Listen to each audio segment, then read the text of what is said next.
Greetings, scholars. We're going to talk a little bit more about how to use sources. So if you need to incorporate a source into your writing, you've got three options: summary, paraphrase, or direct quote. The difference is really the level of detail that you need.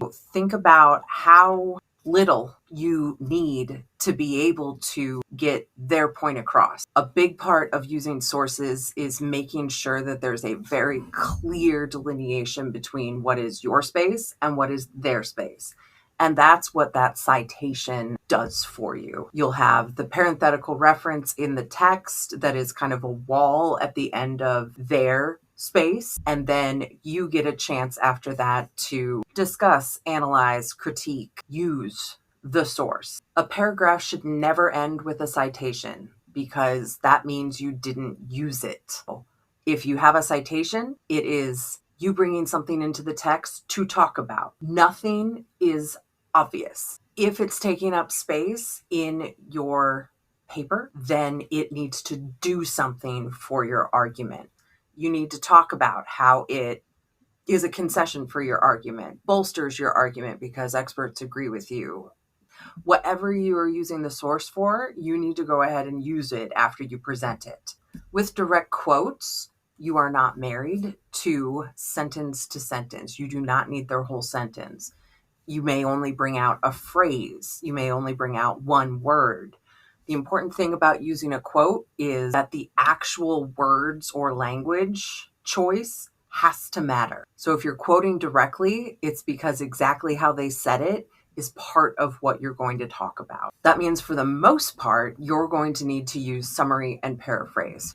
Paraphrase is like a hybrid between a quote and a summary.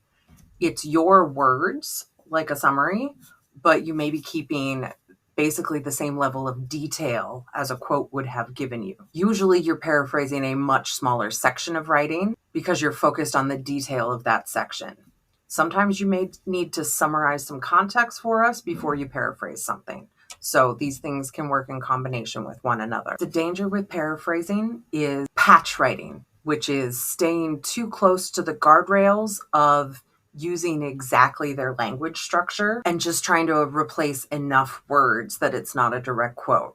That can end badly. Please do not just go to a thesaurus and replace words.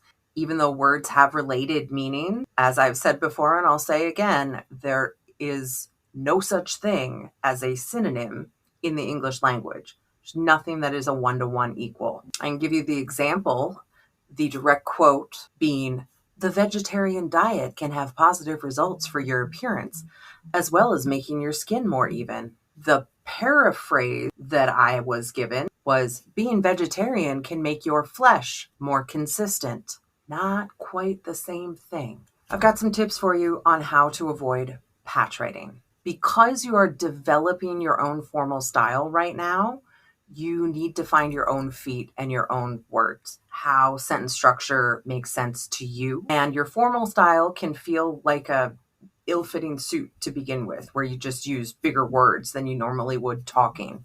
We are trying to get more of your voice in, and formality is that secondary part. I would rather have you sounding like yourself than sounding formal. We can get there with revising language for formality. For now, just sound like yourself and tell us what you're trying to say.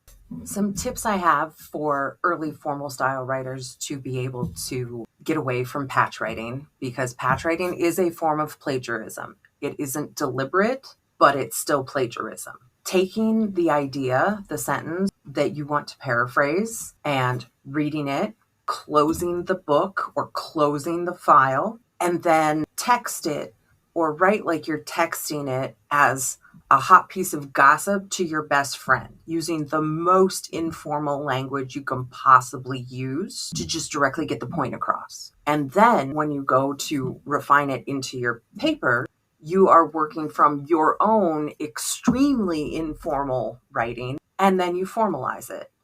And adding this sort of second extra step where you aren't looking directly at or copying that original sentence means that it will sound much more like you You will see the beginning of your own formal writing style as you develop really, really informal notes into your more formal style rather than going directly from your references to a formal style. Unfiltered and unrefined notes that get the point across are the best way to move material from your sources into your own papers, and then you can revise it from there.